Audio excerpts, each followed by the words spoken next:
Olá, meu nome é Carolina Azevedo e nós estamos aqui para mais um episódio do podcast Recomeçar. Muitas vezes as adversidades da vida parecem tão maiores do que o que a gente pode suportar que a gente começa a acreditar que não é possível reescrever a nossa história. Mas hoje eu estou aqui para te dizer, aliás, eu estou aqui para te mostrar que é possível sim recomeçar, é possível sim reescrever a sua história e que essa nova história pode muitas vezes ser ainda melhor que a história que já estava escrita. É isso que o testemunho de hoje mostra. Hoje a gente vai contar a história da Daniele Félix. Seja muito bem-vinda, Dani. É uma honra te receber aqui. É um prazer ter você que veio de longe para contar a sua história. E eu queria te dizer que eu realmente estou muito honrada de poder compartilhar com as pessoas o que o Deus tem feito na sua vida. Amém. Obrigada, Carol, pela oportunidade. Esse podcast tem me abençoado muito, tenho acompanhado desde o comecinho. E é a segunda vez que nos reencontramos, né? E agora essa história teve muitos reviravoltas, recomeços, né? E vamos tentar resumir aqui um pouco dessa história, que muitas pessoas sejam abençoadas também. Amém, amém. Dani, quem era a Daniele antes de todo esse recomeço, todo esse processo começar? Quem era você? Então, a minha história começa quando quem eu era antes de Jesus me encontrar. Eu era uma mulher autossuficiente, bastante orgulhosa, e eu acreditava que eu podia dar conta de tudo. Eu queria ser uma profissional excelente, uma mãe excelente, uma esposa maravilhosa. E nessa época, Deus, na minha vida, eu gostava da Bíblia, porque eu aprendi com os meus pais a amar as histórias da Bíblia. Eu não nasci num lar cristão, mas eu gostava da Bíblia, eu acreditava que Deus existia, mas que Ele não se envolvia muito com a nossa rotina, com a nossa vida e as nossas escolhas. Era Deus lá no céu, um pai lá no céu e a gente aqui tocando a nossa vida. Tocando a nossa vida da maneira que a gente dava conta. Obviamente que eu não dei conta. Eu fracassei em todas as áreas, sempre aquela sensação de fracasso, que faltava algo. Um vazio inexplicável. Então, eu era casada, tinha uma filha, minha primeira filha tinha 2 aninhos e meio, e eu me divorciei, não dei conta de trabalhar, me afundei emocionalmente, me tornei uma péssima mãe, não participei da primeira infância da minha filha, porque eu só pensava em trabalhar. Obviamente, a gente não dá conta. Com Deus, já é bastante desafiador. Sem Deus, impossível. Verdade. E foi então que eu cheguei ao fundo do poço. E foi lá que eu desafiei a Deus. Eu disse assim: Deus, se você existe, joga uma corda, porque eu não tenho mais para onde cair. Uau.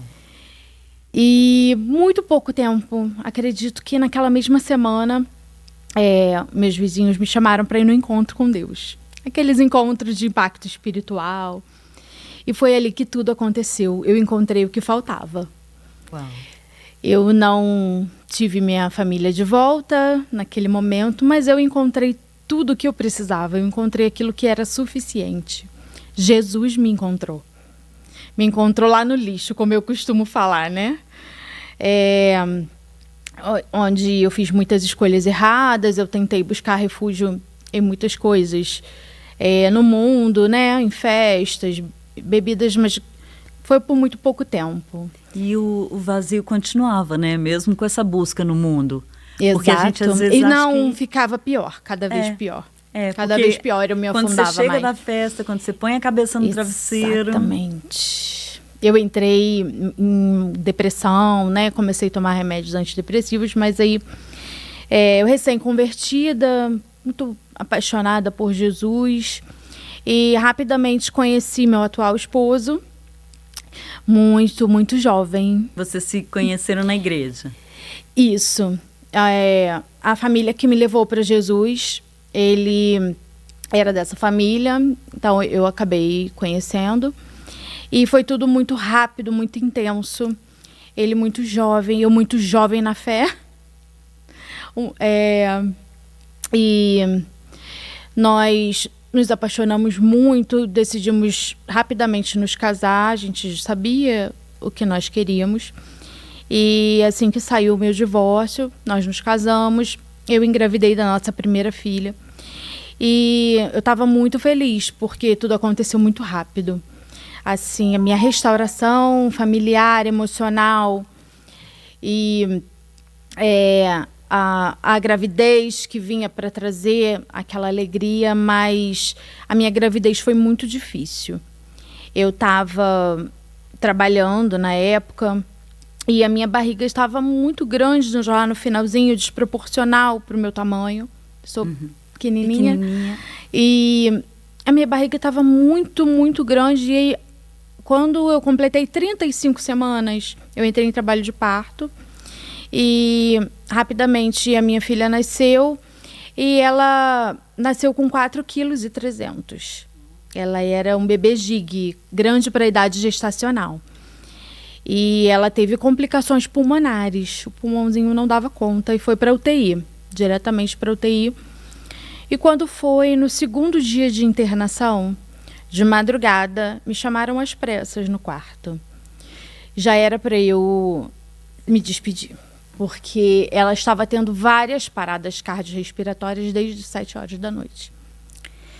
Então eu entrei naquela UTI já imaginando o pior, porque eu não fiz nem aqueles procedimentos de lavar, de cuidados. Eu só entrei e estava tudo apitando, todos aqueles aparelhos apitando. E eu só me lembro de colocar a mão no vidro da incubadora e falar: Senhor, não leva minha filha. No momento que eu falei essa frase, todos os aparelhos pararam, na hora. Uau. E meu coração também ali parou, eu perdi completamente os sentidos, o chão, e tiveram que me tirar lá de dentro. E a única coisa que eu me lembro de sentir era a vontade de morrer. Meu Deus. Só que foi tudo muito rápido. Eu me lembrei da minha outra filha, ela estava com 4 aninhos na época. E eu falei, meu Deus, tem a Maria, eu não posso morrer. E aquilo me deu até uma certa raiva, porque eu falei, eu não posso nem morrer com a minha filha. Porque me parecia que eu não conseguiria mais encontrar felicidade, que eu não teria mais força para viver. Tudo ali muito rápido naquele momento. Mesmo com a Maria, mesmo com seu esposo, o sentimento era esse, O meu sentimento era assim, eu vou liberar o meu esposo para ser feliz porque eu sou incapaz de ter alguma felicidade. Né? Era o cenário que eu conseguia ver. Mas meu esposo chegou junto com o nosso pastor na época e ele orou por mim. Eu me lembro de começar a recobrar o fôlego de vida, eu respirava.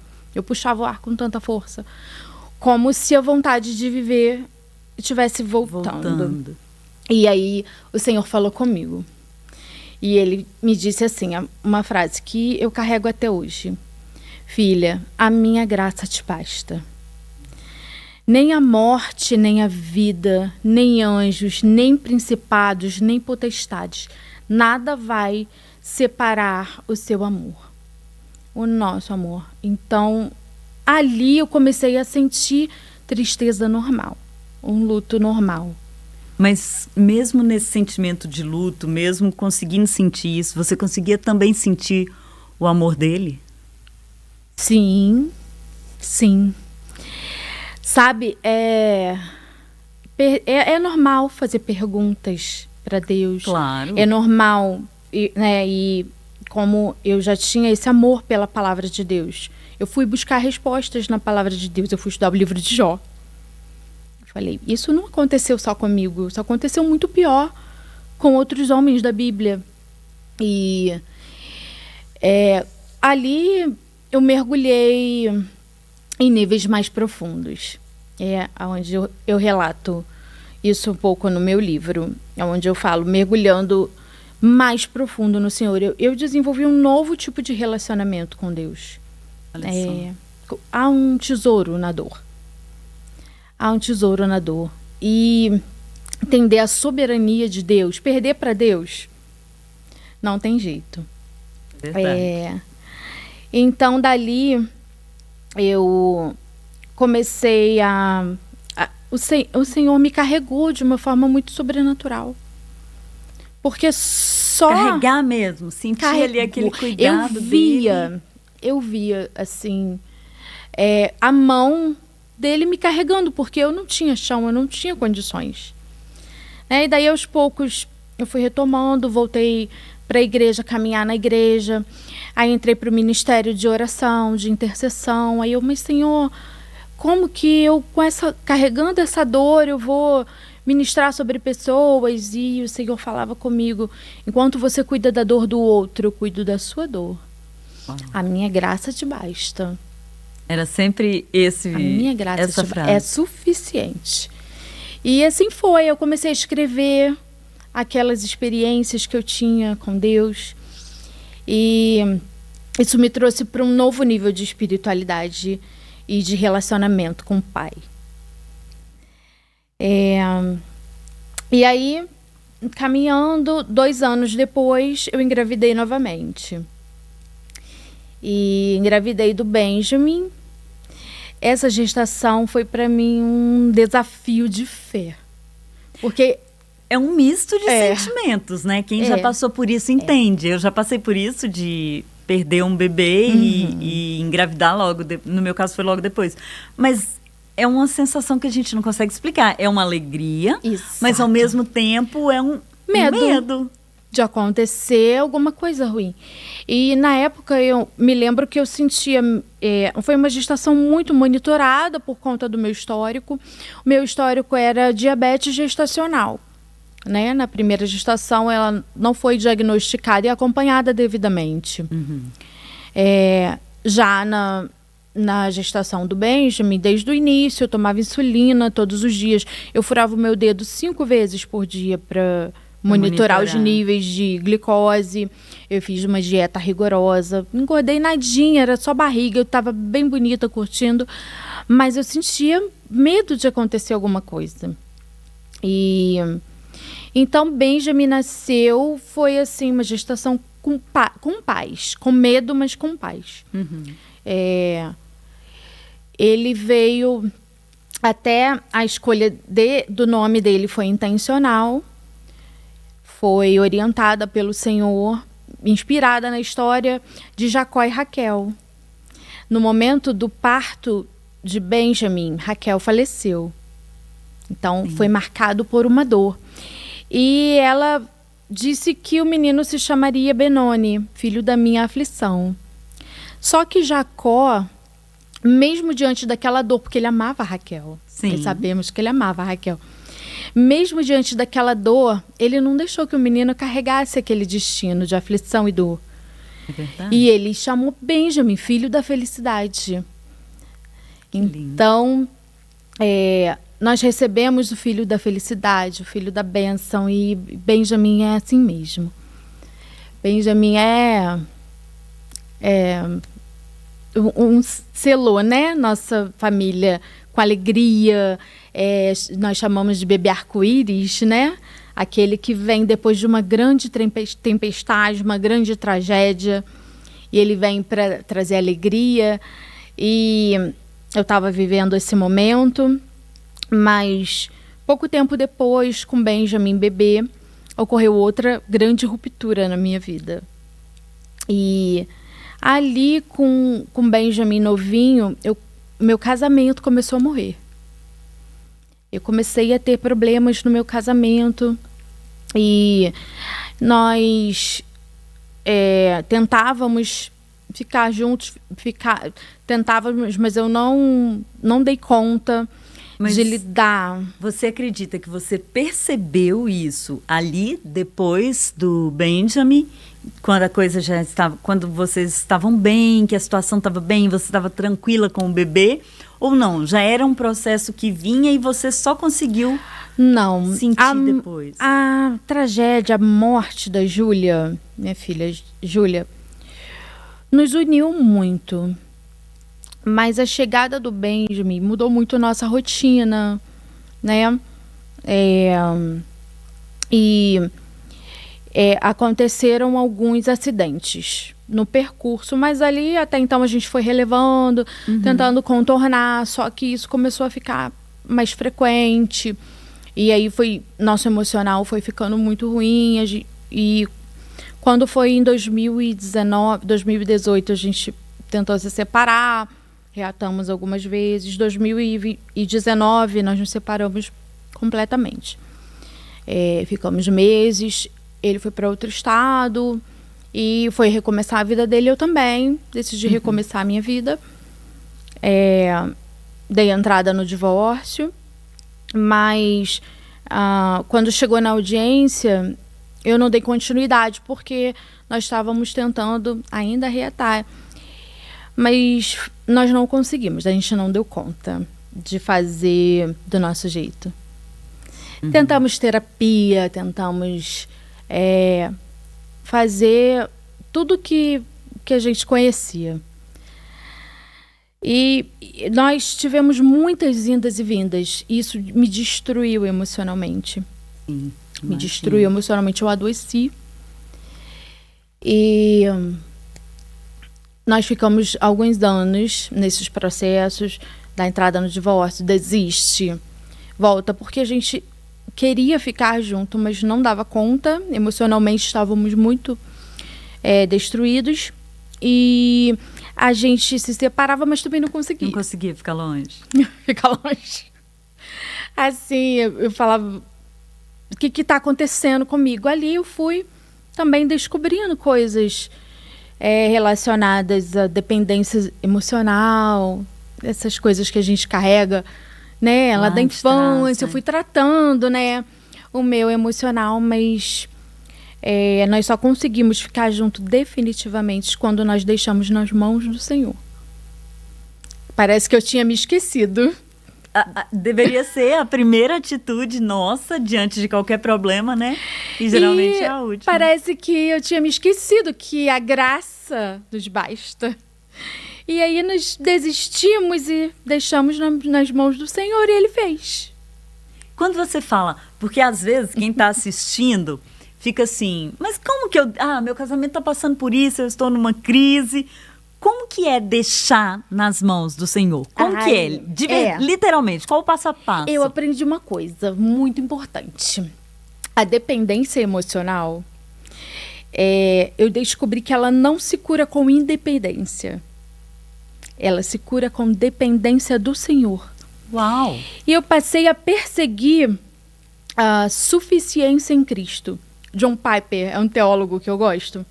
E ele tem um livro que fala sobre buscando a plena satisfação em Cristo. E eu queria viver isso. Falei, Senhor, não depende do meu estado civil. Não depende se eu estou sozinha, se eu estou solteira, se eu estou casada. Não depende. Porque eu preciso ser dependente do Senhor. E lembra que eu falei que eu era autossuficiente? Eu ainda luto contra isso, gente. Não é um passe de mágica. Não mesmo. Né? É uma luta constante, diária, para depender do Senhor. E eu acho que foi aí a virada de chave na minha vida. A cura da dependência emocional, não com independência, com amor próprio. Como a gente vai, né?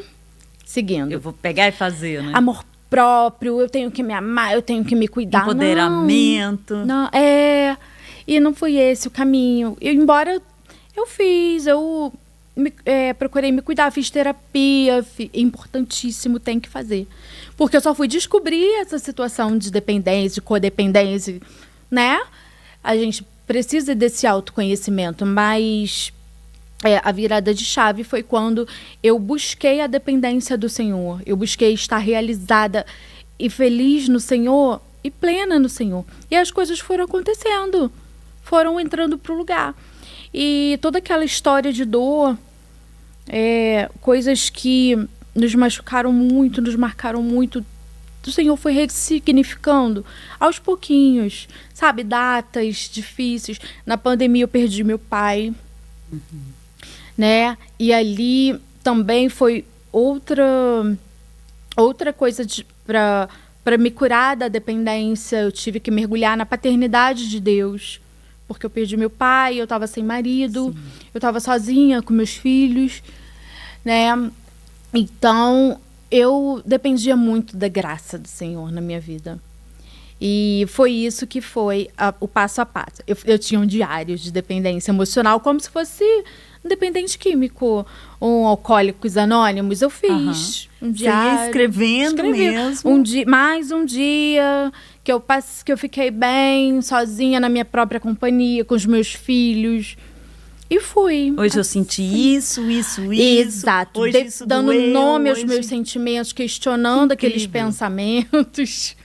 Né? É uma caminhada. Não é fácil, não. Quanto tempo demorou esse processo, Dani? Desde ali o luto pela morte da Júlia. Porque agora você contando, eu ouvindo aqui, o luto lá da morte da Júlia até a restauração definitiva do seu casamento.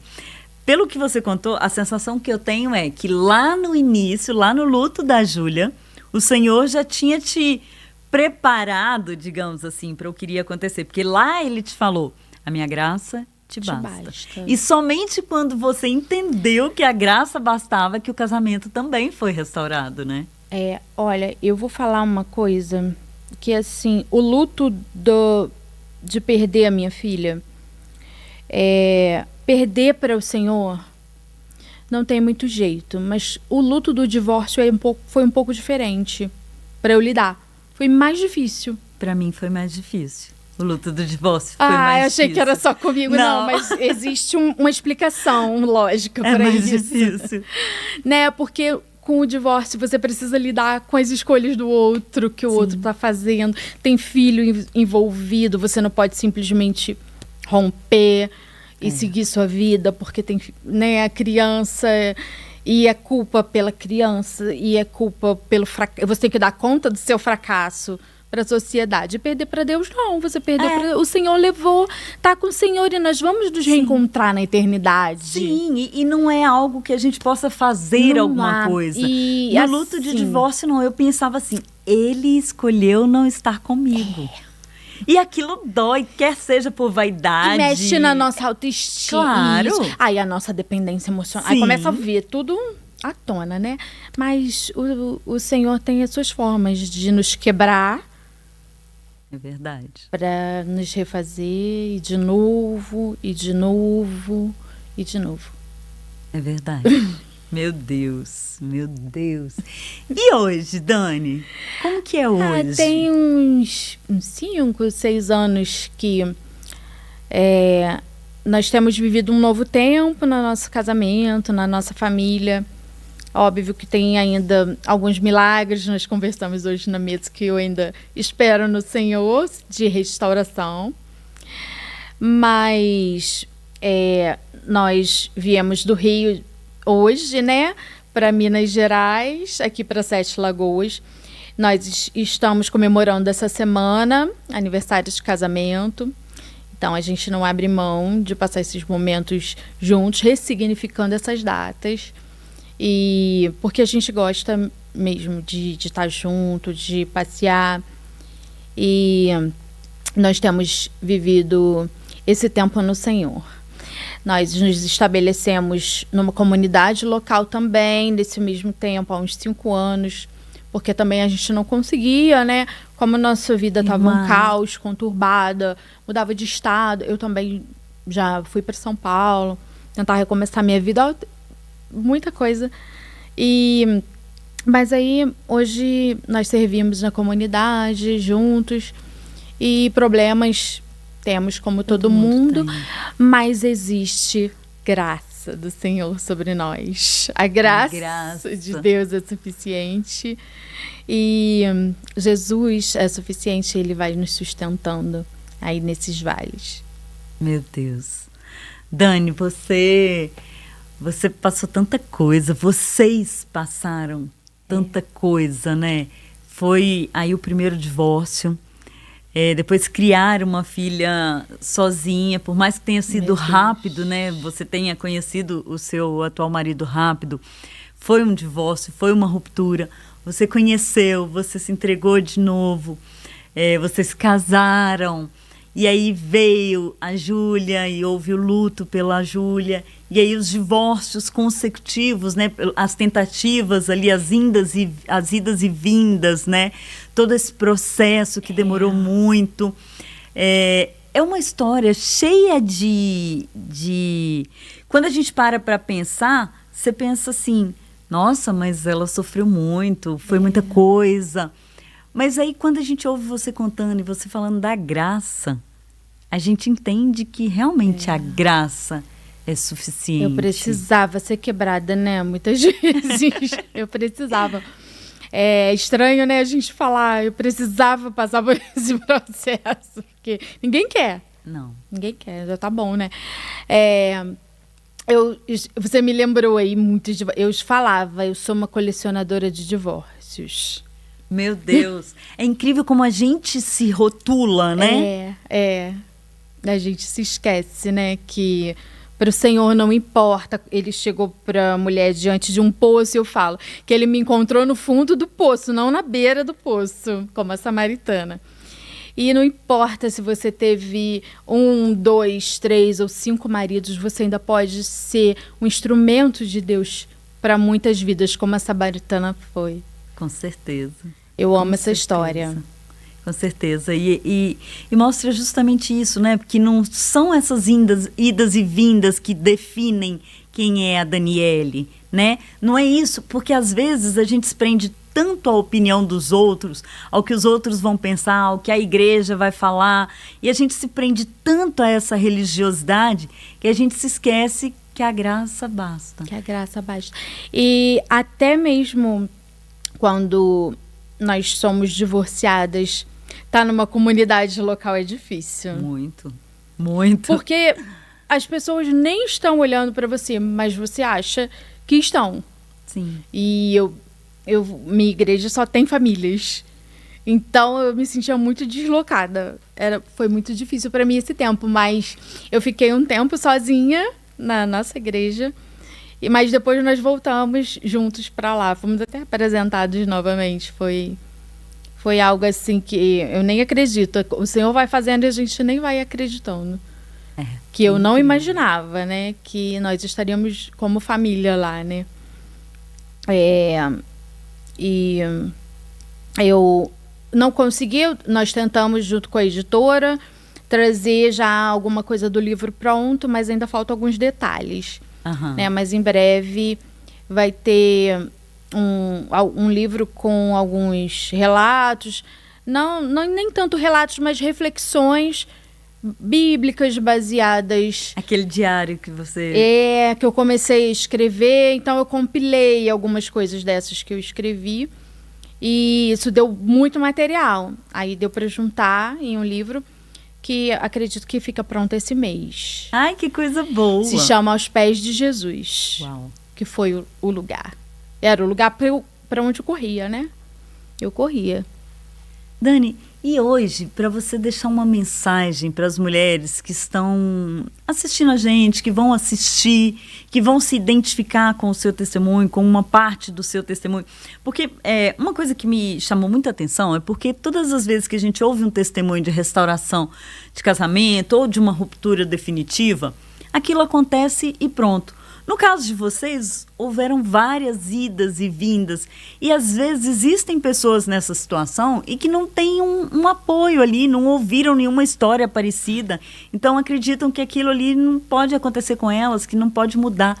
O que você deixa hoje de mensagem para as mulheres que viveram o luto da perda de um filho, viveram o divórcio, viver a restauração também, que é uma grande bênção, né? O que você deixa de mensagem para essas mulheres? O que toca no seu coração? O que o Senhor coloca no seu coração para falar para elas? Não tem outra coisa a não ser falar que Jesus é suficiente. Ele é suficiente no luto, porque ele nos dá a esperança do reencontro naquele grande dia. Então, nós temos uma vida que anseia pela eternidade. Nós podemos passar pelo luto do divórcio, porque, como eu falei, não é sobre o nosso estado civil, mas é sobre dependência do Senhor, é sobre suficiência de Cristo na nossa vida. E queria deixar uma mensagem, que é da característica do barro desmanchar nas mãos do oleiro. Mas não se preocupa, porque é nas mãos do oleiro que nós estamos e a graça de Deus te basta. Ai, que lindo isso. Dani, eu te agradeço muito, muito, muito, muito por ter vindo aqui compartilhar a sua história. Eu tenho certeza que as pessoas que tiverem acesso a esse podcast serão impactadas, porque é impossível não ser impactado por tudo que o Senhor fez na sua vida. E mais, por lembrarmos de que a graça nos basta. Amém. Sabe? Que o Senhor continue te usando para mostrar para as pessoas que a graça dele basta. Eu te agradeço muito por ter participado. Eu trouxe uma coisa para você. Oh, meu Deus! Lá do Rio. Ai, Como gratidão. Deve estar grudadinho, mas acho que tá fácil de soltar. Para você ter os seus momentos aos pés de Jesus. Eu amo caneca. Sabe aquele momento do cafezinho com Jesus naquela poltrona? Naquela poltrona. Que lindo. Uma irmã lá da igreja que produz material devocional. Lindo. Amei. É um devocional mesmo, gente. Amei, Dani. Muito obrigada. Que Jesus te abençoe, continue te usando, continue mostrando através da sua vida que a graça dele nos basta. Amém. Muito obrigada pela sua participação. E muito obrigada a você que ficou aí do outro lado até agora. Te agradeço, porque sem você esse podcast não aconteceria. E eu te espero aqui no próximo episódio. Tchau, tchau. Deu?